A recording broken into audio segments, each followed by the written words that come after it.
તો મિત્રો તમારું સ્વાગત છે આપણા એક નવા વિડીયોમાં ને આજે આપણે ફરીથી બીજા ખેતરમાં ગાયોને લઈને આવી ગયા છીએ। એક એક કરીને ગાયો બધી ખેતરમાં જાય છે રે।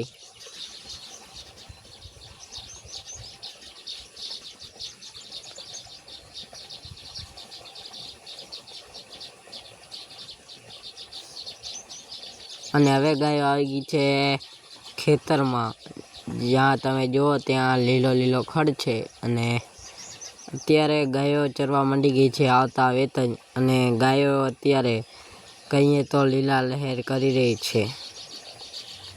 અને હવે સાંજ થઈ ગઈ હતી ને આપણે આવી ગયા હતા ગાયોને લઈને તળાવે, ને ગાયો તળાવમાંથી પાણી પીને બહાર નીકળી રહી છે। અને આપણે હવે દરરોજ ચારતા તે બીજા ખેતરમાં લઈ જશું। અને હવે ગાયો આવી ગઈ છે બીજા ખેતરમાં, અને અહીંયા બેક ઝાડવા હતા તેના પાંદડા ગાયો ખાય છે રે। અને હવે આટલું જ વ્લોગમાં। જય માતાજી।